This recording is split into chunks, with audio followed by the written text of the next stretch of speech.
Hare Krishna everyone, splash of colourful লাইফে তোমাদের প্রত্যেককে ওয়েলকাম।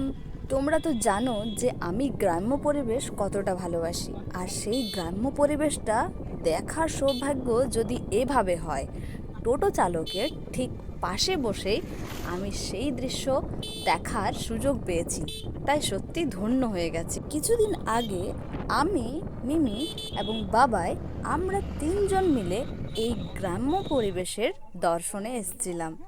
অ্যাকচুয়ালি গ্রাম্য পরিবেশ দেখতে এত দূর ছুটে আসিনি, এসছিলাম একটা কারণে, যে কারণটা তোমরা একটু পরে বুঝতে পেরেই যাবে। আর এই দেখো, এই এরিয়াতে সবার বাড়ির পাশে ছোট ছোট পুকুর কিন্তু দেখতে পাওয়া যায়। এই দেখো, এটা হচ্ছে আমাদের আসল কারণ। আমরা এসেছি বুনুর মামা বাড়িতে। বুনু এখানে এখন কিছুদিনের জন্য আছে, তাই আমরা তার সঙ্গে দেখা করার জন্য ছুটে ছুটে এই গ্রাম্য পরিবেশে চলে এসেছি। এটা হচ্ছে বাগনানের একদম ভেতরের সাইডে একটি ছোট্ট গ্রাম। গ্রামটির নাম হচ্ছে গোপীনাথপুর। এখানে আমার ছোট মামিমার বাপের বাড়ি, তাই আমরা এখানে পৌঁছে খুব ঘোরাঘুরি করেছি। দেখো, বুনুকে নিয়ে কিন্তু বাগানে গেছি। এই এরিয়ার লোকেরা প্রচুর ফুল চাষ করে থাকে, আর ফুল আমার কতটা প্রিয় সেটা তো তোমরা আগের থেকেই জানো, তোমাদের নতুন করে বলার কিছুই নেই। তাই ফুলের টানে রোদের বেলাও বেরিয়ে পড়েছি ফুল গাছ দেখার জন্য, কারণ ওদের প্রচুর ফুলের বাগান আছে। বুনু প্রথমবার আম গাছের আম দেখছে। ওকে তো বাবাই খুব বোঝালো, জানি না ও কতটুকু বুঝলো। জবা ফুলের বাগান, বাগানের মালিক হচ্ছে ইনি।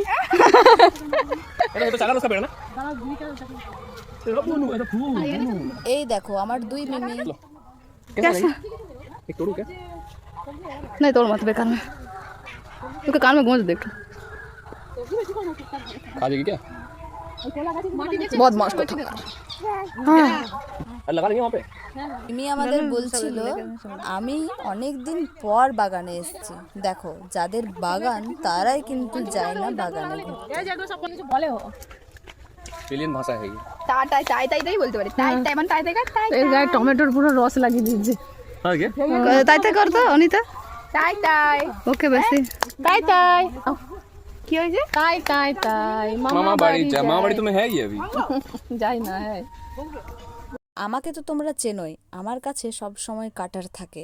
আমি কাটার নিয়ে গেছিলাম। আমি জানি ওখানে অনেক ফুলের গাছ আছে, তাই কিছু না কিছু তো পাবোই, তা নিয়ে আসতে হবে। তার জন্য অস্ত্র সব সময় কাছে থাকা প্রয়োজন।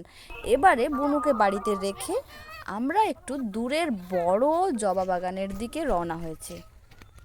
এর আগে আমি কখনো এত জবা গাছ একসঙ্গে দেখিনি, সেটাও আবার ক্ষেতের পর ক্ষেত লাগিয়ে রেখেছে এরা জবার গাছ, নানান ধরনের কালারের জবা ফুলের গাছ।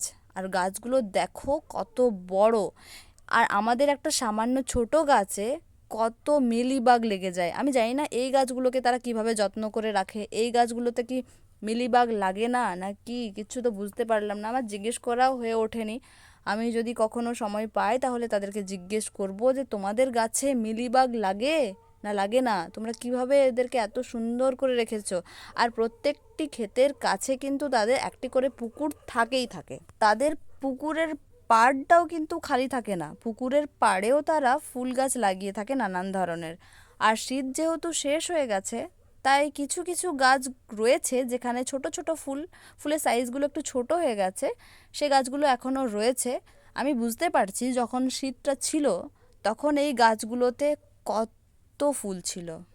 যদি আমি সেই সময় আসতাম, আই থিঙ্ক আমি খুব ভালো একটা ভিউ পেতাম, কিন্তু এখনেরটাও খারাপ নয় তেমন একটা। জবা গাছের নিচে খালি অংশগুলোতেও কিন্তু এরা নানান ধরনের ফুল গাছ লাগিয়ে দিয়েছে, কোনো জায়গায় কিন্তু এরা খালি রাখেনি। দেখো, ডালিয়াগুলো ছোট হয়ে গেছে সাইজে, কিন্তু একসময় এগুলোতে বড় ডালিয়া তো ছিল। ক্ষেতের পর ক্ষেত এরা কিন্তু ফুল গাছ লাগিয়ে থাকে।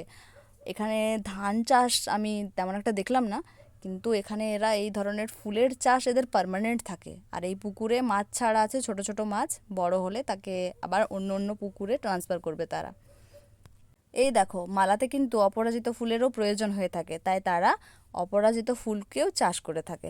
আমার এই গাছটা খুব ভালো লাগছিল। এই প্রজাতির অপরাজিতা ফুল আমার কাছে নেই, তাই আমি ভাবছিলাম একটা যদি গাছ উপড়ে নিয়ে যেতে পারতাম তাহলে ভালোই হতো। তারপর ভাবলাম না, গাছটা মরে যাবে, থাক, এই ফুলটা তো আমার বাড়িতে আছেই। আর এরপর ফুল বাগান ছেড়ে আমরা চলে এসেছি কলার বাগানে। এবার কলার বাগানে পৌঁছে আমার মাথাতে একটু ক্লিক করলো ফট করে, যেন আমার মনে হলো আমি ঠিক পৌঁছে গেছি সাউথ ইন্ডিয়াতে। এত কলার বাগান, আরে বাপরে, কত কলার গাছ আছে। এখান থেকে একটা গাছ আমাদের বাড়িতে যদিও নিয়ে আসা হয়েছিল, কিন্তু গাছটি এখনও বেঁচে নেই, মরে গেছে।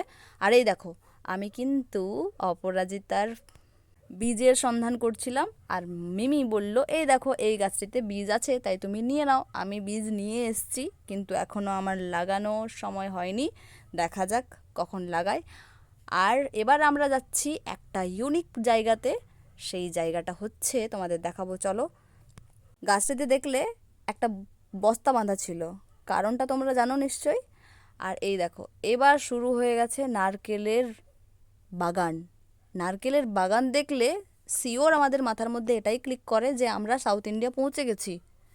আমার মাথার মধ্যেও ঠিক তেমনি ক্লিক হচ্ছিল, ভাই এবারে সাউথ ইন্ডিয়া পৌঁছে গেছে। এত নারকেলের গাছ থাকা সত্ত্বেও, যেহেতু আমাদের সঙ্গে তেমন কেউ ছিল না যে আমাদের ডাব খাওয়াবে, তাই আমরা রোদে ঘুরে ঘুরেও আমাদের ডাবের জল খাওয়ার সৌভাগ্য হয়ে ওঠেনি। যদিও আমার মামিমা খুব ভালোভাবে কাটিং করে দিতে পারে, কিন্তু গাছ থেকে পারবেটাকে, এটাই হচ্ছিল সমস্যা। তাই দেখো, চোখ থেকে আমরা দেখে শান্তি পেলাম, আর কি করব। আর এখানে এই জিনিসটা খুব ভালো লাগলো, কারণ ফুল চাষিরা এখানে এসে একটু আরামসে বসতে পারবে, জল খেতে পারবে, ডাবের জলও খেতে পারবে, যদিও আমরা পাইনি। তারপরে আমার মনে হলো এই গাঁদাগুলোতে একবার একটা খেতে লাগানো হয়, সেই গাঁদা গাছগুলো যখন মরে যায় ঠিক তার পাশে আবার গাছ লাগানো হয়। তাই আমি ভাবছিলাম অন্তত গাছ না হয় বীজই নিয়ে যাব, কিন্তু বীজ পাবো কোত্থেকে, গাছগুলোতে ফুলই নেই, কি করা যায়। আর এই দেখো, এইখানের পুকুরটা শুকিয়ে কেমন একটা কচুরিপানাগুলো মরা মরা অবস্থা। আর এই রাস্তাটা দেখে তোমাদের কি মনে হচ্ছে? মনে হচ্ছে একদম বাগি ফিল্মের মতো একটা লুক, দারুণ লাগছে, দারুণ। এবার গুটি গুটি পায়ে বাড়ি যাওয়ার পালা। আজকে তাহলে আসি, হরে কৃষ্ণা।